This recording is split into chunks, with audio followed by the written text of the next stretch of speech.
Corona के दौर में जिन लोगों ने भी कोविशील्ड लगवाया है और उनकी मौत हुई है, ऐसे मामलों पर सरकार उन्हें हर्जाना देगी। इस आशय की याचिका माननीय सर्वोच्च न्यायालय में की गई है और यह कहा गया है कि कोविशील्ड वैक्सीन जिसके बारे में बहुत खराब धारणा है और यूके में देखा जाए वहीं का फार्मूला लेकर के यह पुणे में बनाई गई थी, इसका साइड इफेक्ट है, व्यक्ति का हार्ट अटैक हो जाएगा, रोग प्रतिरोधक क्षमता गिरेगी, खून का थक्का जम जाएगा और उसका प्लेटलेट लगातार गिरेगा, वह मर सकता है। दोस्तों, डेंगू तो हमें भी हुआ था और मैं जीवन और मृत्यु के बीच की कड़ी बन करके लग रहा था कि कभी भी कुछ हो सकता है। हमने भी 3 डोज लगवाया और जिस वैक्सीन के बारे में कहा गया है कोविशील्ड वैक्सीन, जो पुणे की कंपनी ने बनाया है और इसने 52 करोड़ रुपए चंदा भी दिया है। जी हाँ, वही चंदा, चुनावी चंदा दिया है, यानी खूब खेल किया, चंदा दिया और लोगों की जान मारा। यदि यह सत्य है तो है बहुत खतरनाक। यूके में तो जुर्माना भी लगाया गया है। ब्रिटिश कोर्ट ने एस्ट्राजेनेका जो कंपनी है उस पर गंभीर सवाल खड़े किए हैं और वह कटघरे में खड़ी है। हम हैं जयपाल के साथ और आज इस विषय पर वार्ता करने जा रहे हैं। यदि आपने भी इसे लगवाया है, 2 प्रकार की दवाओं में से कोविशील्ड भारत में सर्वाधिक लोगों ने लगवाया, जिसके बारे में बताएंगे जयपाल, तो क्या उसका दुष्प्रभाव ऐसा होगा कि जान चली जाएगी? जयपाल, शुभकामना। बिल्कुल, हमारे दर्शकों को भी ये जानना बेहद ज़रूरी है कि हर किसी ने उस नाजुक वक्त में कोविशील्ड या कोवैक्सीन, ये 2 तरह की वैक्सीन ही भारत में उपलब्ध थी, तो लोगों को ये लग रहा था कि हम कौन सा वैक्सीन लगवाएं। तो सबसे पहले लोगों को जो उपलब्ध हुआ वो वैक्सीन था कोवैक्सीन, लेकिन वो चूंकि भारत में बना था, भारत बायोटेक जो भारतीय कंपनी थी, सरकारी कंपनी थी, और ICMR इन दोनों ने मिलकर बनाया था। तो ये सबसे पहले नरेंद्र मोदी ने लगवाया, उसके बाद बहुत सारे लोगों ने इसको लगवाने की शुरुआत की, लेकिन फिर पता चलता है कि एस्ट्राजेनेका ऑक्सफोर्ड विश्वविद्यालय की सहयोग से सीरम इंस्टीट्यूट ऑफ इंडिया जो आधार पूनावाला की कंपनी है, उन्होंने एक वैक्सीन तैयार की है कोविशील्ड। बिना किसी परमिशन के, बिना किसी प्रूफ के इसको भारत सरकार ने अप्रूव किया और ये तुरंत लोगों को लगना शुरू हो गया। बड़ी बात यह है कि तकरीबन 178 करोड़ डोज इसके लग चुके हैं और लगभग 82 करोड़ जो भारतीय हैं उनके शरीर में ये इंजेक्ट हो चुका है। जयपाल, 1 मिनट रोकेंगे, आप एक बार विधायक जी को देखिए। अभी तिवारी जी आप कह रहे थे जो कोरोना वैक्सीन लगाया है वो श्री राम नाम सत्य हो जाएगा। बिल्कुल बिल्कुल, ये ऐसा जो स्लो हार्ट अटैक हो रहा है, इसका ये प्रभाव है, इस मेडिसिन का प्रभाव है। अच्छा, कि मोदी जी ने जनसंख्या नियंत्रण करने के लिए ये वैक्सीन का उपाय किया था और आज वो स्लो हार्ट अटैक में परिवर्तित होकर के नौजवान, बुजुर्ग सब पर असर है इसका।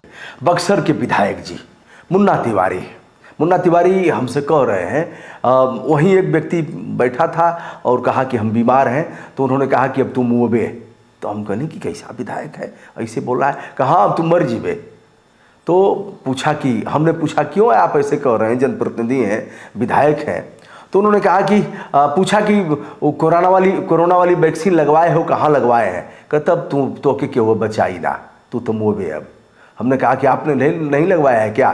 तो उन्होंने कहा मैंने नहीं लगवाया है। सीएमओ को बुला करके कहा लिखो, हम नहीं लगवाएंगे, मुझे पता है कि हार्ट अटैक किससे होता है। आप सुन लीजिए विधायक जी को। हाँ जयपाल, अब बताइए। इसी तरह का स्टेटमेंट अखिलेश यादव ने दिया था, तब उनको लोग कह रहे थे कि बड़ा ही अनपढ़ और जाहिल आदमी है। उन्होंने साफ तौर पर कहा था कि हमें बीजेपी के वैक्सीन पर भरोसा नहीं है, हम तो नहीं लगवाएंगे, बाकी का हम नहीं जानते। उन्होंने ये साफ कहा था। और पता नहीं लगवाया कि नहीं लगवाया? नहीं लगवाया, उन्होंने नहीं लगवाया, जो भी हो। ये बात तो उन्होंने पब्लिकली कही, अब बाद में पता नहीं क्या हुआ। अब जाके वो सारे स्टेटमेंट दोबारा से वायरल हो रहे हैं। अब सवाल ये उठता है कि सरकार ने आखिर इतने सारे लोगों की ज़िंदगी के साथ खिलवाड़ किया क्यों? और अब जब सामने आया आंकड़ा इलेक्टोरल बॉन्ड का, जब ये आंकड़ा सामने आया तो पता चला कि आधार पूनावाला ने भी 52 करोड़ रुपए दिया है। चंदा लेकर कोई भी सरकार किसी अपने ही देश के नागरिकों के जिंदगी को खतरे में कैसे डाल सकती है, इस पे बहुत बड़ा सवाल उठा है। और कहेंगे पाई पाई से गरीबों की भलाई। हम लोग न अखिलेश यादव के हैं, न इनके हैं, नहीं बहन जी के हैं, नहीं राहुल बाबा के हैं, और सबसे लड़े हैं। अब चूंकि सरकार जिसकी होगी सवाल तो उसी से होगा। लोगों को लगता होगा कि अरे भैया ये तो एकदम पीछे पड़ गए, किससे सवाल करेंगे? मर गए नारायण दत्त तिवारी से करेंगे? आज का सवाल तो हम योगी आदित्यनाथ से ही करेंगे। क्या हम एच.डी. देवगौड़ा का पोता अभी फंसा है तो एच.डी. देवगौड़ा का नाम आ जाएगा? क्या हम इंद्र कुमार गुजराल से सवाल करेंगे जो पीएम थे? किससे सवाल करेंगे? सवाल तो उसी से करेंगे जो वर्तमान में है। क्या हम इंदिरा गांधी से आज का सवाल करेंगे?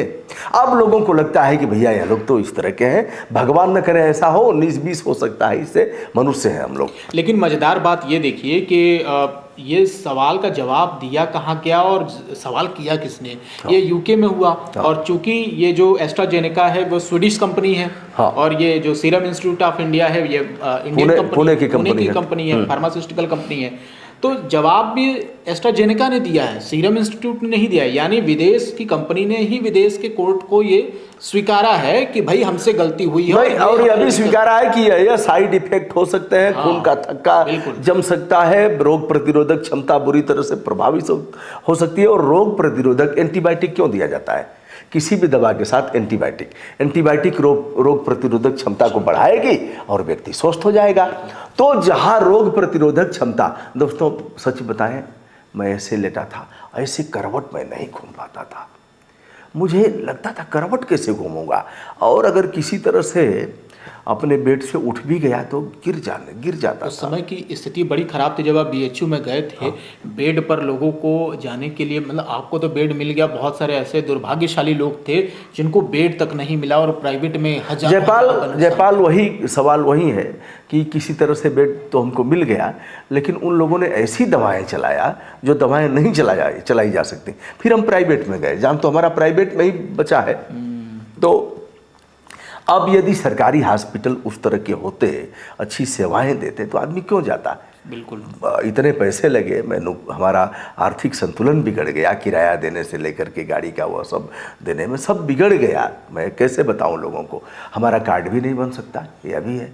तो अब हम लोग विषय पर आते हैं। कोविशील्ड वैक्सीन को लेकर के विशाल तिवारी ने माननीय सर्वोच्च न्यायालय में आर्टिकल 32 के तहत एक याचिका किया है, जिसमें कहा गया है कि यदि इस वैक्सीन के लगने के दुष्प्रभाव की वजह से किसी की मृत्यु होती है तो सरकार हर्जाना दे। अब संविधान के पक्ष पर हम चलते हैं।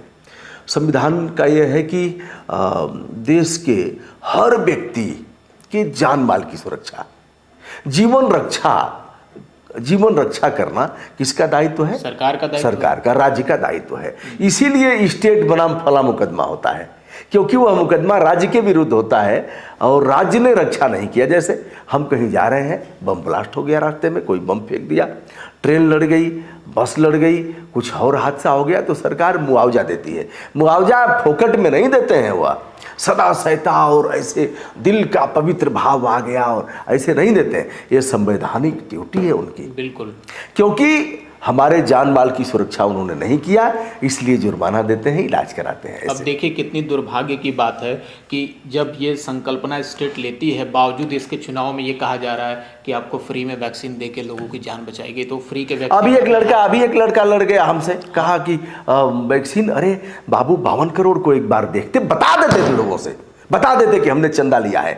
लेकिन अब है उसकी दाढ़ी में तिनका, कहा जाएगा, बता देते एक बार, जान मारते क्या लोग, कहते कि चंदा की जरूरत है और हमने चंदा लिया है। लेकिन चोरकटाई करके जिस तरह का आचरण किया है, सुप्रीम कोर्ट डंडा नहीं डालता तो कोई भी नहीं बताता। और बाबा ही क्यों, राहुल गांधी के कलेजे में दम हो तो जो पैसा लिए हैं चुनावी चंदा वापस करें। कलेजे में दम हो उनके और प्रियंका के, अखिलेश यादव बहुत कम लिए हैं, उनके भी छाती में दम हो तो चुनावी पैसा वापस कर दें। बिल्कुल। और ममता बनर्जी जो बड़बड़ करती हैं, उनके तनिक भी नेक नियति हो तो चुनावी चंदा का पैसा वापस। तीसरे नंबर बाबा की पार्टी। हाँ, और केजरीवाल जो जेल को सुशोभित कर रहे हैं, अगर उनकी पार्टी में भी अगर तनिक भी इस तरह का बचा हो तो चुनावी चंदा वापस कर दें, क्योंकि चौथे नंबर पर वही होंगे, हमें लग रहा है। पांचवें नंबर पर इस तरह के 25 राजनीतिक दल हैं।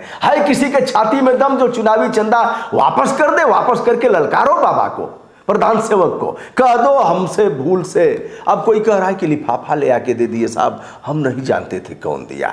अब क्या खेल है, वाह, अब तो नहीं रहे अरुण जेटली, कुछ कहना भी नहीं है, लेकिन ऐसा स्लो पॉइजन दिया लेकिन उन्होंने। देखिए कि चंदे के आड़ में किसी के जिंदगी के साथ खिलवाड़ किया जा सकता है। उनका दोष क्या है जो नाचते गाते अपने फंक्शन में मारे गए, जो बिल्कुल ऐसे ही जिम कर रहे थे, जिम कर अचानक रहे से थे। गिरे मर गए, टहल रहे थे अचानक से गिरे मर गए, उन सबकी जिंदगी के साथ खिलवाड़ किया गया। यानी आने वाले समय में अब किसी के साथ भी ये हो सकता है, और सरकार ने अब तक इस पर कोई जांच नहीं बैठाई है। लोग सवाल उठाते रह गए, किसी को भी सुना नहीं गया है। यहाँ पे पाई पाई से गरीब की भलाई, इतना बड़ा होर्डिंग लगवा के करोड़ों करोड़, और पेट्रोल वैक्सीन पंप पर ये पूरा होर्डिंग लगा। और वैक्सीन के बारे में यदि देखा जाए, जितना प्रचार प्रसार करोड़ों करोड़ का हुआ है, यही सब खेल हो रहा है। प्रकृति माफ नहीं करेगी, क्षमा नहीं करेगी। हम लोगों को तो कहा जाएगा भैया ये विरोधी हैं, राष्ट्र विरोधी हैं। हम आपके समर्थक हैं, हम आपके सच्चे प्रहरी हैं। ये सब नौटंकी जो हो रही है ना, बहुत घातक है देश की सेहत के लिए, और जिनकी जानें जाएंगी, पाप के भागी होंगे जिन लोगों के वजह से ऐसा हुआ है। मुझे तो लग रहा है कि हम भी उसी के शिकार, तीनों डोज हम लगवाए हैं, और तीनों कोविशील्ड ही लगा है हमको। आपको तो प्रिकॉशन डोज भी लग चुका है। हाँ। माने वो फर्स्ट डोज, सेकंड डोज, हाँ, तीसरा तीसरा भी लगवाया हमने। बहुत सारे लोगों ने नहीं लगवाया, क्योंकि उसके लिए बहुत सारे लोगों हमारे पिताजी को भी लगा था, तो उसके बाद वो चले गए। तो ठीक है, कह देंगे भैया उनकी उम्र हो गई थी, लेकिन ऐसा कुछ था नहीं। ऐसे तमाम लोग गए, किनकी बात किया ये बहुत सारे लोग एक खतरे में जी रहे हैं, और कई लोगों को डर भी है कि उनके साथ कब क्या हो जाएगा, किसी को नहीं पता है। पर इस पे सरकार को वाकई में सीरियस होकर अब कम से कम जांच कराना चाहिए, और अब एक कमेटी ऐसी गठित होनी चाहिए जो लोग मांग कर रहे हैं। बिल्कुल जयपाल, जो सुप्रीम कोर्ट में याचिका की गई है, उस याचिका में यह भी है कि एक कमेटी बनाई जाए, जांच कमेटी बनाई जाए, जो इस पर शोध करे, विचार करे, और उसमें एम्स के डॉक्टरों को भी, विशेषज्ञों को रखा जाए, देश के अन्य जो विशेषज्ञ हैं उनको रखा जाए, और यह जो SIT गठित हो और रिपोर्ट दे, रिपोर्ट के आधार पर एक्शन लिया जाए। इस पर भी कमेटी को कम से कम सोचना चाहिए कि आखिर क्यों कोवैक्सीन को नहीं लगवाने दिया गया ज़्यादा मात्रा में, आखिर कोविशील्ड को ही क्यों बाजार में उतारा गया और लोगों को ये कहा गया कि यही वैक्सीन लगवाना है, जबकि इसके लिए परमिशन ही नहीं थी। WHO ने भी इसका परमिशन नहीं दिया, केवल गरीब देशों में इसकी सप्लाई की गई, बाकी जो विकसित देश थे उन्होंने तुरंत बैन कर दिया था इसको। बैन कर दिया। यदि जिन देशों में लगवाया, हमारे कहने पर, हमारे विश्वास पर, वह कल इंटरनेशनल कोर्ट में एक बड़ी बात, अभी इस पर हमको लग रहा है किसी ने कुछ नहीं कहा है, यह बात करते हुए अकस्मात आ गया है। वो इंटरनेशनल कोर्ट में और इंटरनेशनल ह्यूमन राइट कमीशन में जा सकते हैं, और इस पर भारत को जुर्माना देना पड़ेगा। भारत की विदेश नीति को तगड़ा झटका लग सकता है। इज्जत मतलब एकदम आप कहिए कि दांव पर लगी हुई है। तो दोस्तों, यह रहा, जमेगा खून का थक्का और होगा हार्ट अटैक और सामयिक मृत्यु होगी, प्लेटलेट्स तेजी से गिरेगा, रोग प्रतिरोधक क्षमता घटेगी, और इस वैक्सीन का यदि दुष्प्रभाव है कोविशील्ड का, तो यह बहुत खराब बात है। सुप्रीम कोर्ट क्या करेगा, यह तो देखने की बात है। फिलहाल हम सभी खतरे में जी रहे हैं, लेकिन इससे तनिक भी घबराने की जरूरत नहीं है। हमें अपने रोज की दिनचर्या में सुधार लाना है, और पूरे नींद हमको सोना है, रोग प्रतिरोधक क्षमता वाली चीज़ें लेना है, हरी सब्जियां खाना है, ऑर्गेनिक जहां तक मन पड़े वहां तक, शुद्ध पानी पीना है। यही हो सकता है, और क्या यही कर सकते हैं, बचाव के यही रास्ते हैं। तो दोस्तों, मैं हूं ब्रजभूषण दुबे, जयपाल के साथ ढेर सारी शुभकामनाएं आप सभी को।